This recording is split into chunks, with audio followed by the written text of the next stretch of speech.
afternoon. Today's interview is with James Chrisman. Dr. Chrisman is the Julia Bennett Rouse Endowed Professor of Management at Mississippi State University and the Senior Editor of Entrepreneurship Theory and Practice.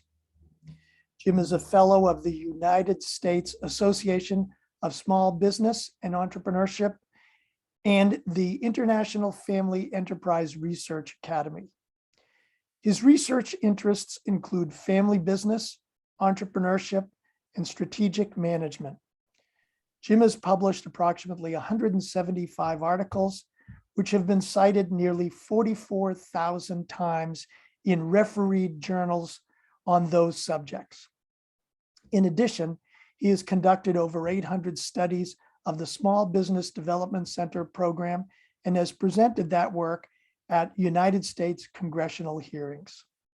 Dr. Chrisman received his PhD in strategic management from the University of Georgia. Welcome, Jim. Thank you. So, Jim, starting off, what is the difference between a family business and a non-family business? Okay, well, of course, the simple answer is that a family business involves family members and a non-family business doesn't. And of course, by that, I mean that there are multiple family members who are actively engaged in the ownership and management of the firm. And ultimately, what the difference or why there's a difference is that when there's family involved, they tend, not always, but many times, they tend to seek to achieve what we call family-centered non-economic goals, which are goals that relate to the well-being of the family and particularly of the owners and the managers and other family members rather than the business itself. Although, of course, the two often are overlapping. And those non-economic goals generate what they call social-emotional wealth, which is an effective benefit to the family from their involvement. Another big difference that's very important along with this is that in a family business, and sometimes this occurs in non-family businesses, but it almost is by definition true in family businesses, is that there's a concentration of ownership by the family. And those family members also tend to dominate the management team. And so what that means is, in a practical sense, that there are fewer conflicts between ownership and management, which is an advantage, reduces costs, and they have greater discretion to behave in kind of a idiosyncratic fashion, and they're not necessarily constrained by a set of rigid policies, as is often the case in a non-family firm. They also, of course, it's their own money they're spending, so they tend to be more careful than sometimes might be the case in a non-family business. Hopefully most managers are conscious of the need to behave carefully in as stewards or as fiduciary kind of things for the people who own the business, but that isn't always the case. And in family businesses, it tends to be much more because it's their money. So those are the primary differences. And of course, the family it tends to be blood related, but it also can be based on legal ties through marriage, adoption, and things of that nature. And I did a paper a long time ago where we kind of defined family business and kind of set out the theoretical underpinnings. And that paper was Chuo, Chrisman, and Sharma, 1999, in Entrepreneurship Theory and Practice. Now, what are the competitive advantages or disadvantages of family businesses?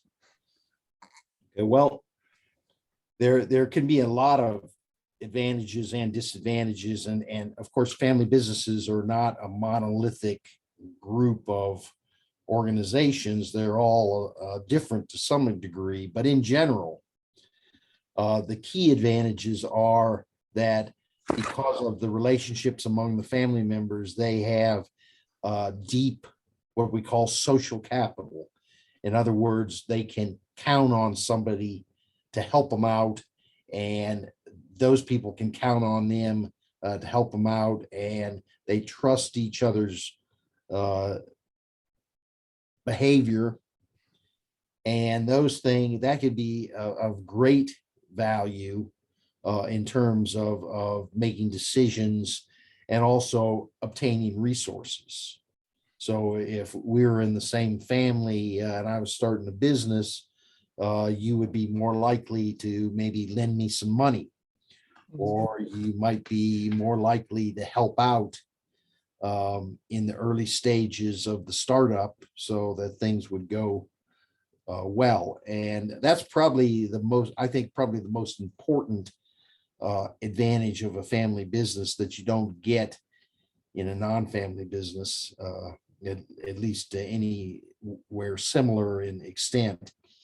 Another thing is, because of the way family businesses operate and are founded, they have a much higher ability to draw on tacit knowledge, which is a learning by doing kind of thing.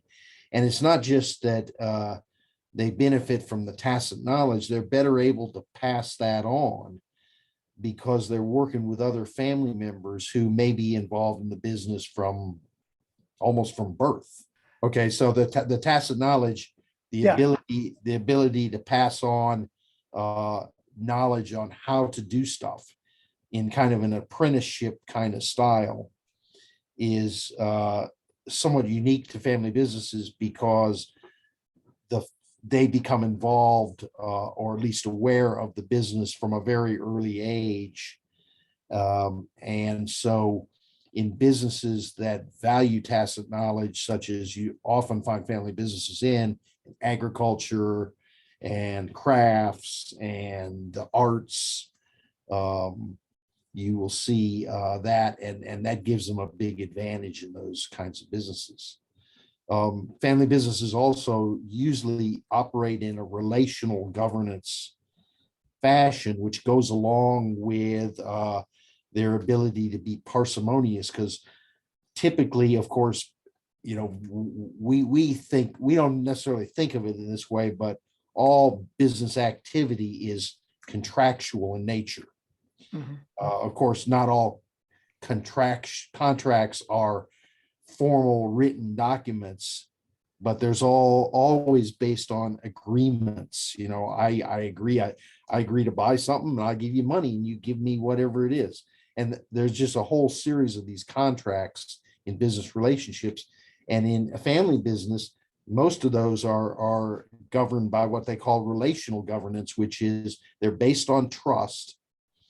And there's an agreement in terms of the ends, which are usually shared, and less of a concern with the kind of the details in between because of the trust. And that can be a big advantage because obviously, you know, if you don't have to, you know, come up with all these details every time, you save time, you save money, and that's an advantage of family businesses. I already mentioned the concentration of control, which goes with that, because, you know, if you have a business and you get to make the decisions, you and a small number of family members, then you can, when an opportunity comes up, you can act quick. You don't have to go to, you know, a board and, you know, you develop a detailed strategic plan and all this kind of stuff. You can go for it. So you are able to act in a rapid, decisive manner. I also mentioned before the lower agency costs, and the agency cost is basically there tends to be conflicts. People, you have goals, I have goals. We may have some goals that are in common, but we often have goals that are in conflict. And if I'm working for you, sometimes my goals, in achieving my goals, I may conflict with the achievement of your goals, and that can cost you money, okay, as an owner. So in a family business, because ownership and management are basically held by the same people, the likelihood of those kinds of costs occurring is lower. And if those costs are lower, that means that you need fewer mechanisms to control behavior. Mhm. And that, of course, gives another cost advantage. Mhm. But one of the big disadvantages that family businesses have is they have financial constraints because of their desire to keep the business in the family. So as we know, there's a variety of equity markets out there, Mhm. private equity and IPO kinds of things and all that, but they all involve giving up part of the ownership to get the money. And family businesses don't want to give up their ownership in general. And so they have to either decide, okay, I'm gonna let someone else come in, or I'm gonna have to limit my growth to what I can pay for with my own money, Right. which creates financial constraints. And family businesses also, I mean, family businesses use debt financing for sure, but they prefer not to have outside control. And even debt financing, the banks, when you go get money from the bank, the Yeah. bank is going to make you sign a big long contract saying what you can and can't do with that money. And family businesses don't like those constraints. So the financial constraints limit the growth. Family businesses often have non-family employees, Mhm. and that is very true, especially as they grow, but they prefer to, if possible, have family members managing the company. And of course, as a firm grows, the size of the family is not going to keep up with the size of the business. And so then there's a managerial capacity constraint that comes about that they have to deal with if they're going to maintain the kind of the integrity of the family business per se. They're going to have some constraints on their ability to expand. And then also, of course, even though some family members can be incredibly qualified, there are some that are not so incredibly qualified, and there's pressure to find positions for those individuals. And when that happens, of course, that's one of the things that increases costs. And it also sometimes means that there's a slot that isn't going to be open to hire some more qualified non-family member. And then related to that is professionalism. Because of relational governance, which is an advantage, it also creates a disadvantage because the business has not been professionalized. So they're, the jobs themselves have not, been developed in a way. So there's a specific set of activities that have to be performed, a specific set of qualifications that have to be met, and a specific way of evaluating performance. And all those things work against family businesses, which again, because of some of their strengths and relational governance and that sort of thing, tend to have more family members than non-family members. And what is also problematic is when they start getting non-family members, that lack of professionalization comes to haunt them, because the non-family members, you can't depend on them in the same way as you can a family member, because they're not blood. They don't have a quasi ownership stake in the business and so on and so forth. So there's a greater possibility of agency costs, but because of lack of professionalization and and professional structure, there isn't the how should I say, the ability to control those costs as well, like you find in a regular non-family business. So there's Carney in 2005, an entrepreneurship theory and practice, provides one of the probably one of the best discussions of some of the strengths and weaknesses of family business. So I recommend that listeners seek out that paper. Jim, does mentoring fit into the operations of a successful family business? And, you know, if that is the case, if mentoring does fit into it, how can a family business integrate non-family, you know, mentors, Okay. non-family member mentors? Yes, that is an area that I have done not much, but a little bit of work. And so I can tell you a little bit about that. But basically, the non-family can provide a valuable mentoring service in a family business. One, because they can help solidify the commitment of the family members to the family business. Because, of course, you know, you always hear family businesses, you know, well, I have an opportunity to work in my family business, but, you know, I don't know if I want to do that, you know, oh, it's boring, or, oh, you know, I got to work for dad or work with my brother or something like this. But they don't understand that, you know, that they go and work for someone else and it may not be that nice. Right.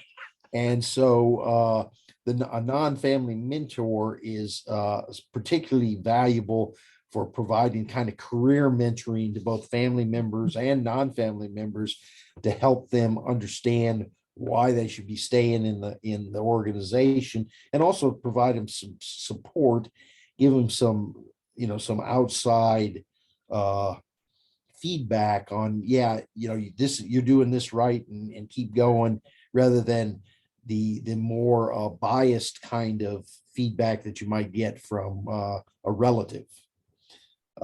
So we did a paper, Dehanus, Marler, Vardaman, and Chrisman in Human Resource Management Review in 2018, where we talk a little bit about that.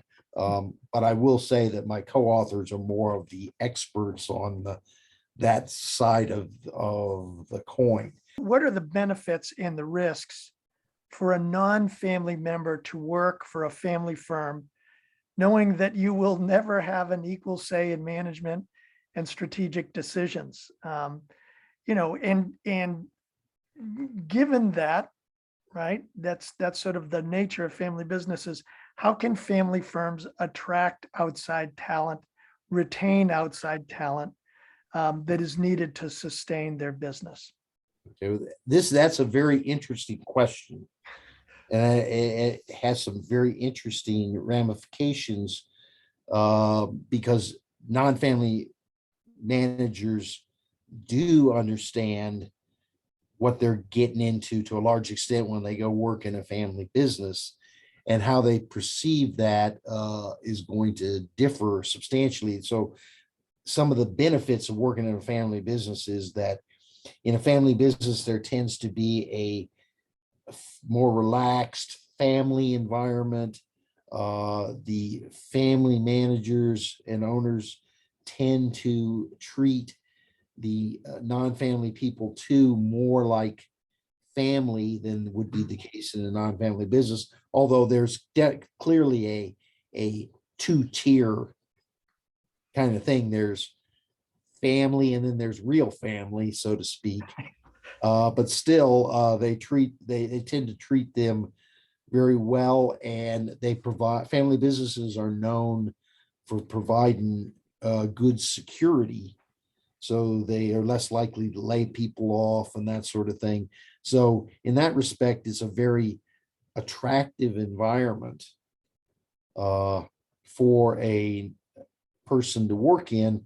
The risk or the limitations are that that there's limited opportunity for advancement, typically lower pay, and sometimes when bad stuff happens, the non-family employee ends up being the scapegoat. Mm. So it's a little harder to blame the family member. So, maybe it was this other guy's fault. So the research that I've done is basically say the best thing is that you need to signal to the extent possible to non-family employees that you don't operate so much at that there's not this two-tier system. And one of the best ways to do that is through incentive pay. So we did a study once where we looked at the effect of incentive pay on performance of family and non-family businesses. And we found that family businesses got a bigger bump in performance than non-family businesses when they offered incentive pay. So obviously the incentive to work harder and all that kind of thing is the same in both kinds of businesses. Right. So we attributed it to the fact that the incentive, which is recognized outside the firm, signals to non-family employees that you can be successful in this business too. And so then they attract a better quality of employee and the firm's performance improves. Where, because security is great, nice work conditions are great, but they attract everyone. What you need is you want to attract high performers, and high performers are attracted by opportunities to achieve the level of the success that they're able to achieve. So the study of family business is often associated with entrepreneurship. And some have suggested that the study of family business is actually a branch of entrepreneurship.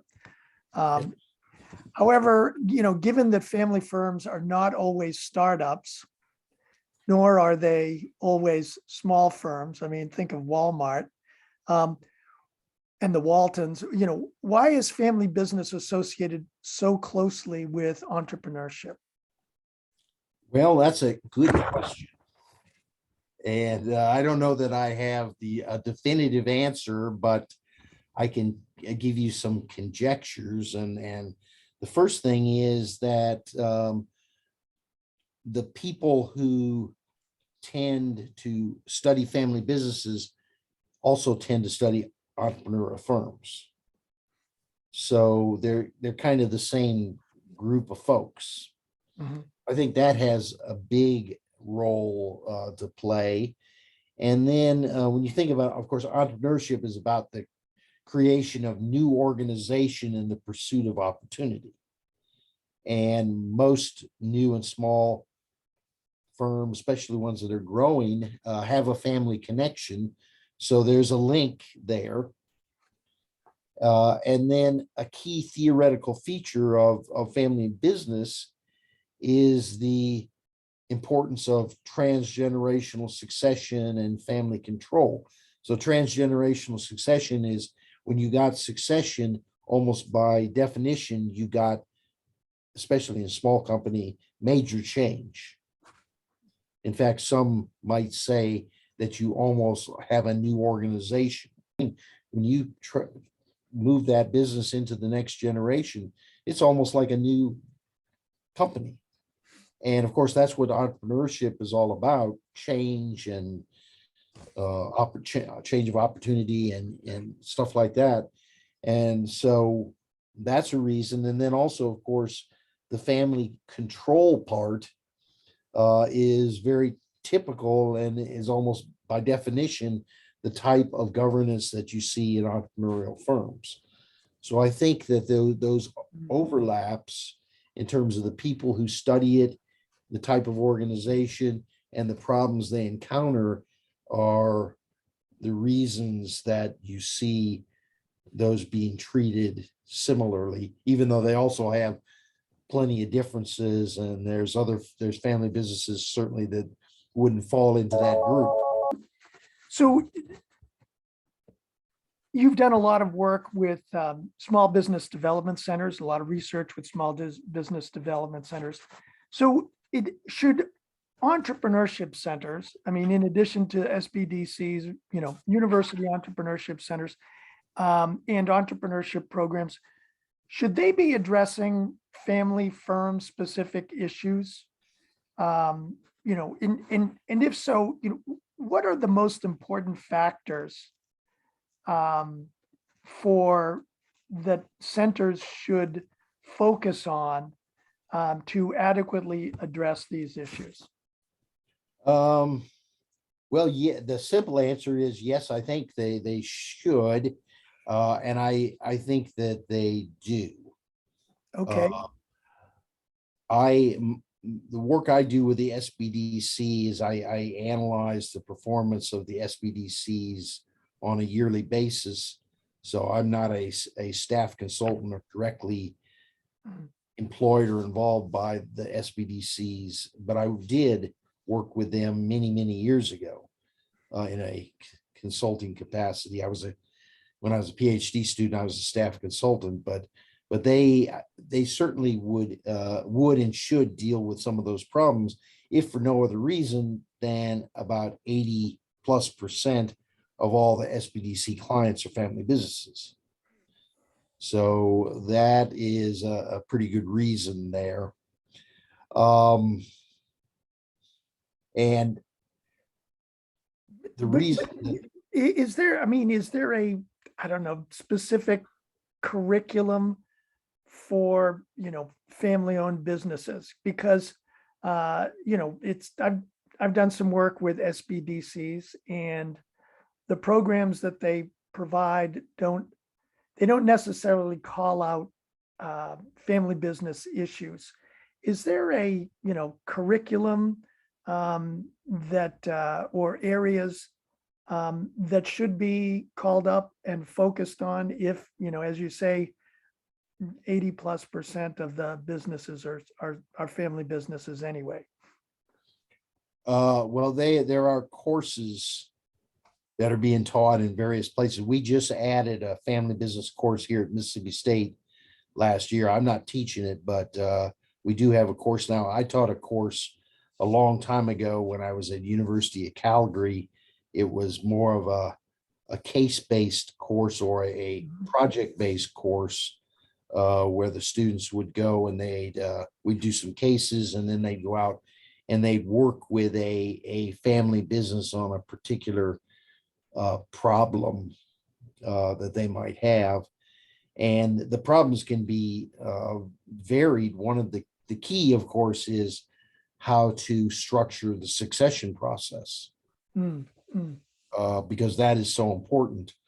Another key one is how to professionalize the firm, because at some point that needs to be done, and it's difficult, and it has to be done very carefully so as not to destroy the advantages of the family business.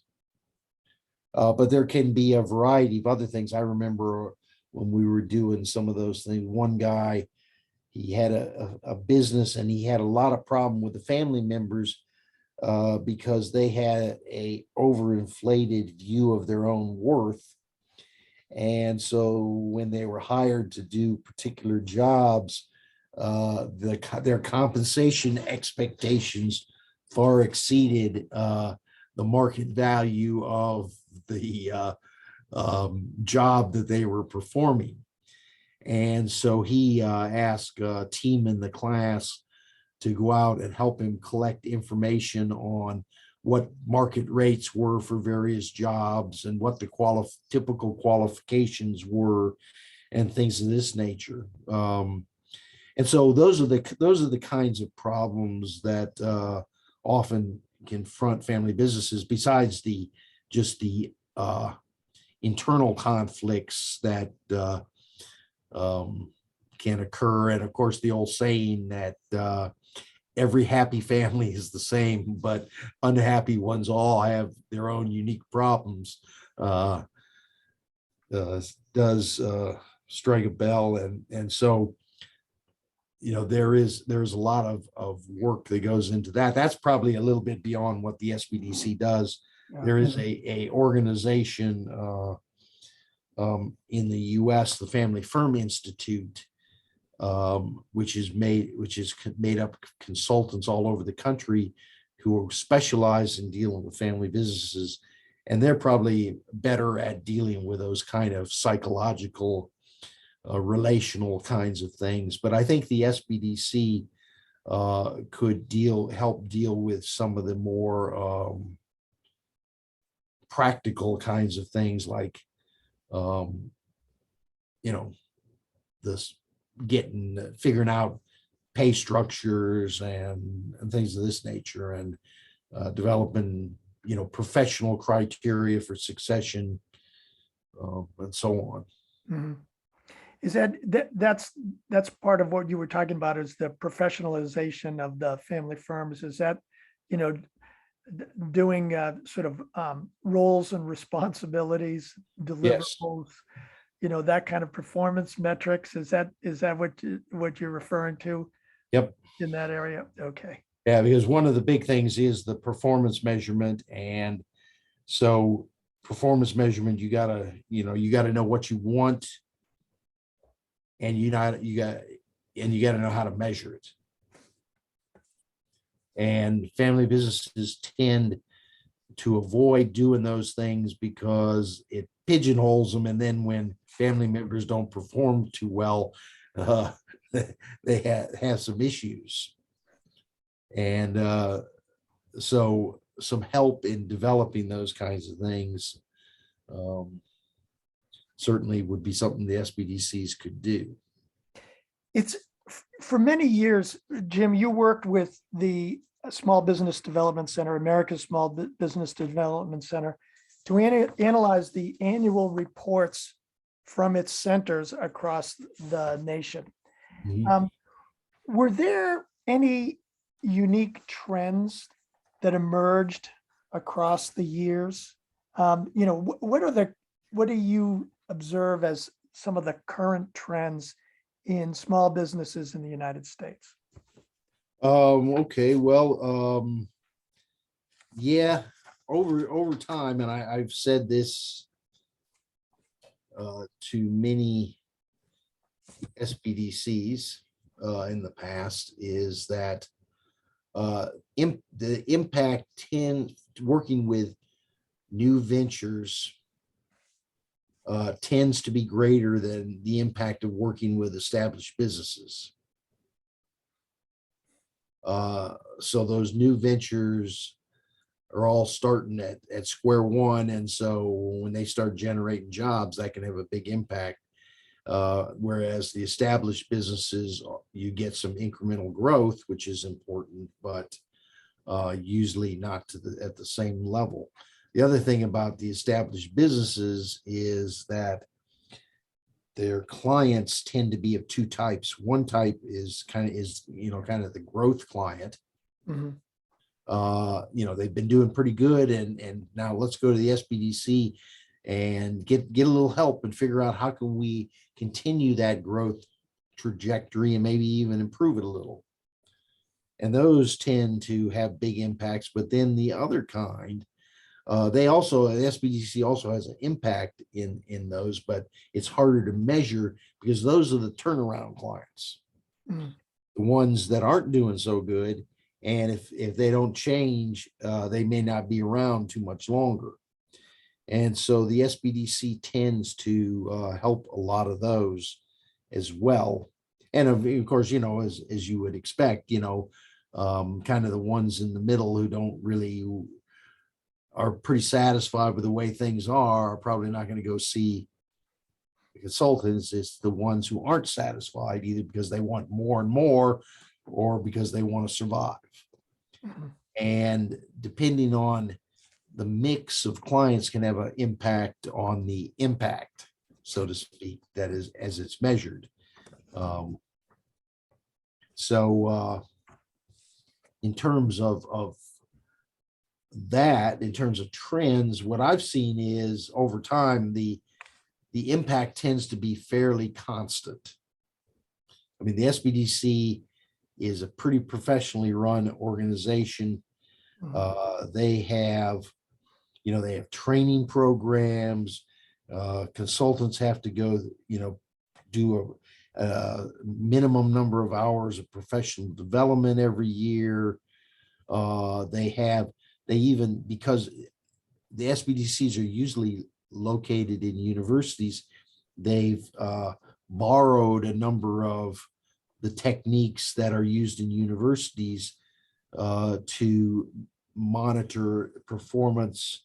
And so they have an accreditation program where every 5 years, I think it is, a team of SBDC directors will go and visit another SBDC and view its practices and those kinds of things and make recommendations for improvement. So it's a pretty well-run organization, and they're providing fairly standard kinds of assistance in terms of strategic planning and some of the functional activities, and for the new ventures, in terms of developing business plans and stuff like this.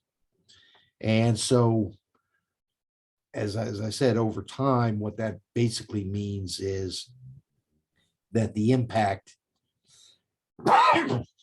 tends to remain fairly constant. And the big factor that changes over time is how many clients are they able to serve, and what's the mix of clients that they are able to get. The SBDC takes on all comers. They can't turn anybody down.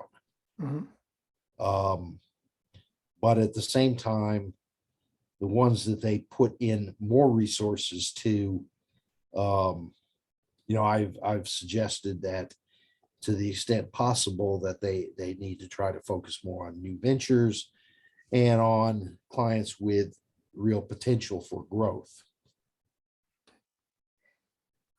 Jim, I read your 2016-2017 study of SBDCs, which showed that there was significant economic impact for those established businesses and pre-ventures that had received 5 or more hours of counseling assistance. In 2016, of course, a different time, the SBDC model was for face-to-face counseling.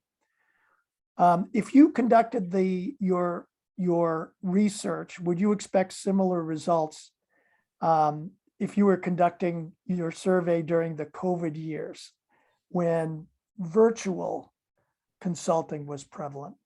Well, we're going to find out pretty soon because one of my former colleagues actually administers the survey, and I analyze the data. And so he's just finishing up the survey of 2020 clients. Okay. And so we will see pretty soon how that turned out. Now, last year was a somewhat of a down year, although not as much as I had feared, because the performance tends to be a little bit poorer in bad times as opposed to good times, just because of the mix of clients, as I mentioned before. So this year, or in 2020, the economy, kind of opened up a bit more. Well, 2021. So we're looking at 2020 clients, and we look at their performance in 2021.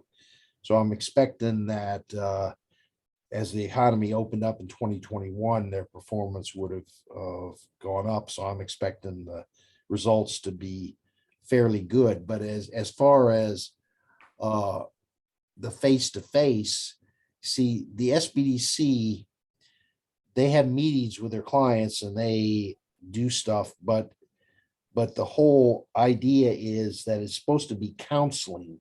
So in other words, most of the work is done by the clients, with the SBDC acting as mentors Mhm. and giving them feedback and that sort of thing. It's kind of similar to some of the classes we do at the university, where the students are going out and they're working on a project, and they go do the work, and we just kind of tell them, well, try to help them improve their work. Give them an idea on, well, you're missing this needs to be better, so on and so forth. And the SBDC operates in a similar fashion. So, and I don't know, I did some analysis a long time ago on the breakout, but usually if they spend, for every hour they spend with the counselor, they're spending 2 to 4 hours on their own. Because, if they're going to develop a business plan, hopefully the counselor isn't developing that business plan for them. That would be self-defeating. But they go develop it, and then the counselor helps them, fix stuff that isn't right, improve, Mhm. get stuff that's missing, and so on and so forth. So So I think that it should be about the same. Sorry. yeah, so you don't see any difference whether it's virtual, via Zoom like this, or whether it's face to face. I don't think that there's going to be a major difference. How that meeting thing goes, of course, is important. So I can't say for sure, but I would think that it would be not as big a difference as you might expect. Mhm, mhm. Jim, as a senior editor for Entrepreneurship Theory and Practice, you have a unique perspective on the cutting edge issues being addressed by entrepreneurship scholars. What are some of these cutting edge issues that are currently being studied? And, what issues are most important to be studied that aren't receiving as much attention as they should? Okay, well, I mostly handle the family business papers, which are varied, but I do get some perspective on the general trends. And I think there's at least 3 sets or types of papers that we're seeing more and more of, not necessarily the ones that I would want to see more and more of, but we're getting a lot of papers on social entrepreneurship. Mhm. That's one area. So basically, people who are starting businesses where profit isn't the primary goal, almost in some ways like a family business. If family business still are very profit oriented, it's just they have that internal element. So the social entrepreneurship, which are, to some extent, your not for profits, but also the ones like the guys you're selling the socks, and you buy a pair of socks and they'll send a pair to, to Africa or something like this. So a lot of those kinds of things. And that literature has ballooned a lot over the past decade. Also, the literature on crowdfunding Hmm. has been receiving a substantial amount of attention. How alternative sources of financing for small companies, and how all that works. And we've had some special issues on that topic, and it just seems like we get quite a lot of papers.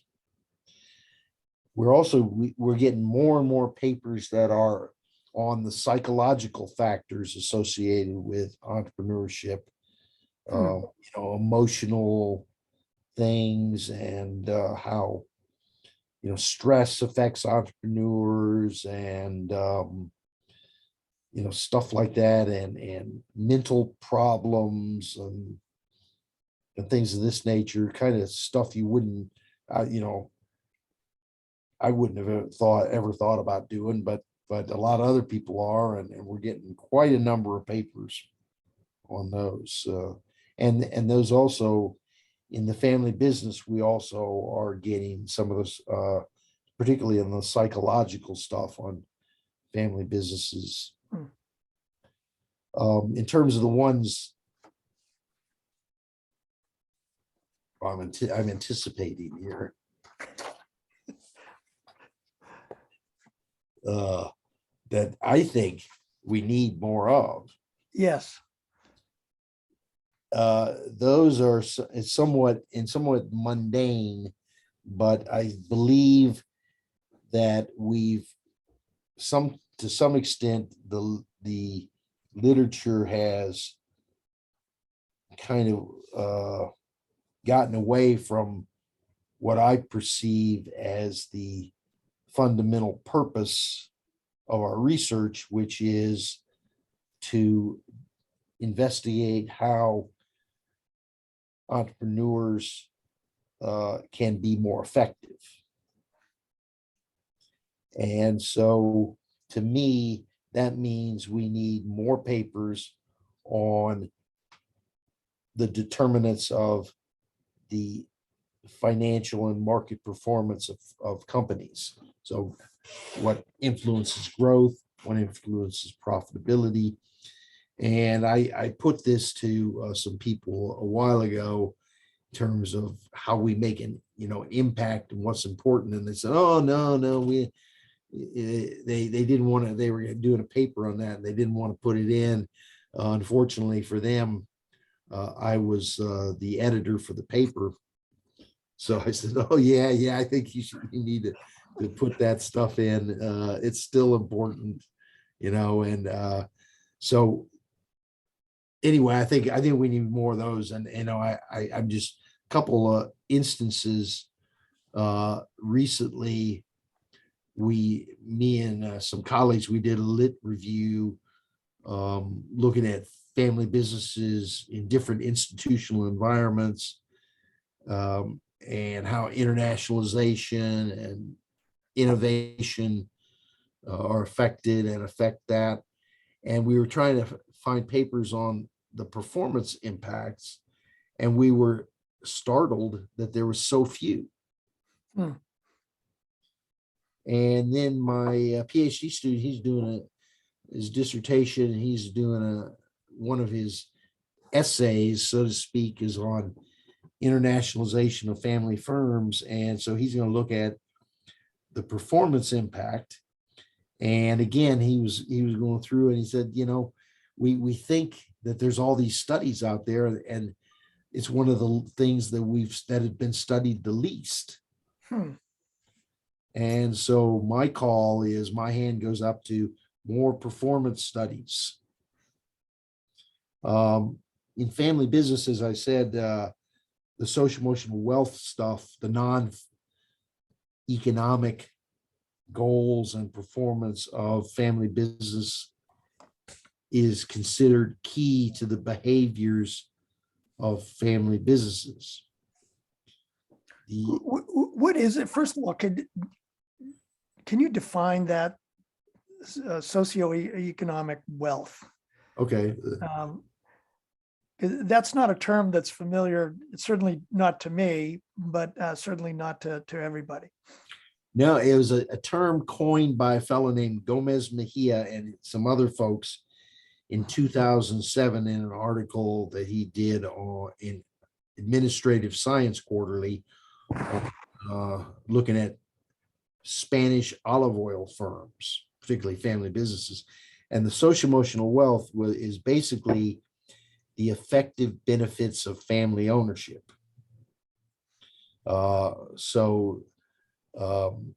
Related to the emotional attachments, the identification with the firm, the value of being able to be altruistic to family members, the value of maintaining family control in the current generation and in future generations.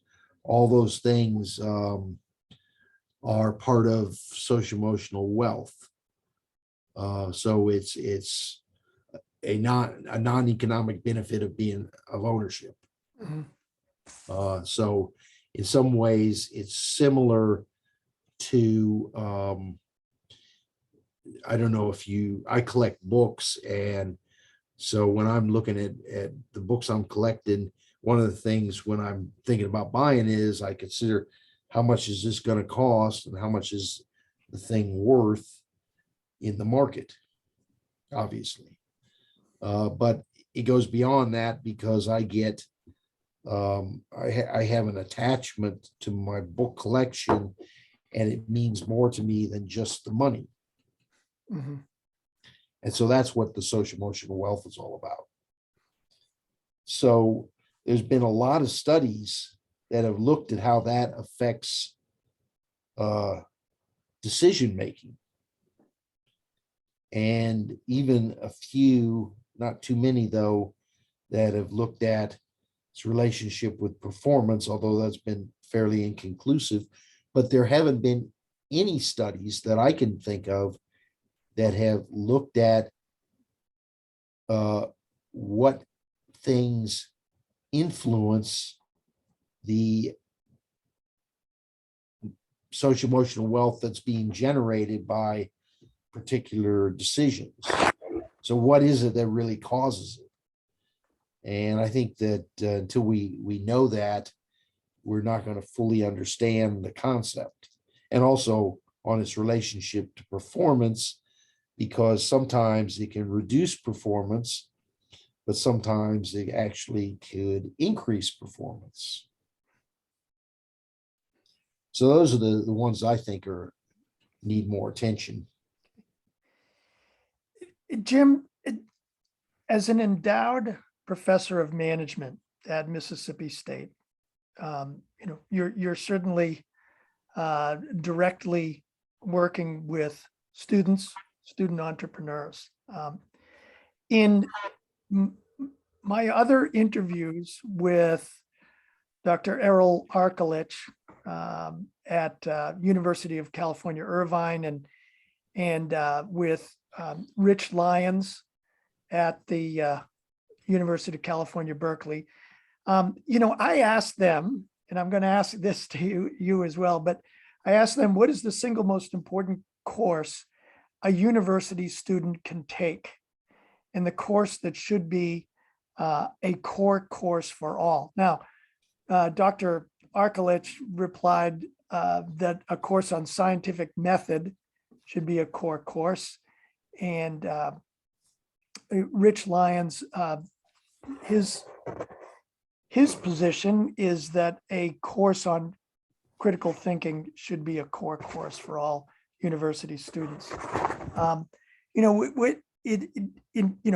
of them are focused on innovation and entrepreneurship, as are you in family business. What are your thoughts on scientific method and critical thinking for all? Well, I think both of them are really important, and I would echo both of those gentlemen's call for courses like that. The one thing that place where maybe I would differ is that those things are so central to learning and science and the development of knowledge and those sorts of things that I hesitate to say that they should be confined to a single course. Mm-hmm. I think that we should, as particularly critical thinking, because scientific method, we might need to think a little bit more on how we would incorporate that into other courses. But the critical thinking component certainly in the business school, I think belongs to some degree in every single course we teach. And I think critical thinking is one that definitely should be evolved, because students don't really learn particularly well by the old, what I call the choke and puke method, where you choke a bunch of knowledge down them and get them to regurgitate it back up in the same form. And after that, they walk out and there's nothing left. Mm-hmm. Okay, so that's kind of, you show them how to you basically you give them a problem and a solution, and then you come back at test time and you give them the same problem and they give you the same solution. That's not really conducive to higher learning that you should be getting at a college level, nor is the what I would call the chug and plug method, which is basically show them here's a set of problems and here's how you arrive at a solution. So now let us give you a very similar set of problems and you chug and plug through to give a very similar set of solutions. I mean, some of that is necessary, but the critical thinking is kind of like, what's the problem?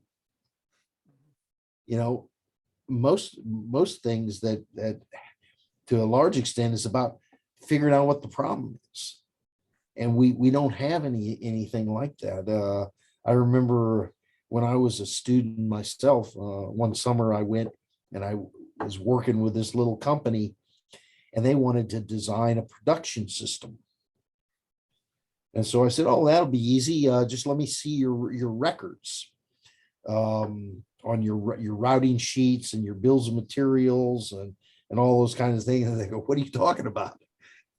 They didn't have any of that stuff. Mhm. It was all just in the heads of like 4 guys who worked in the factory. So one of those guys dies or quits, the knowledge of how to produce a bunch of their products would go with them. Mhm. And there was a new owner and he'd never done the business before. So I spent the whole summer interviewing those 4 guys to construct the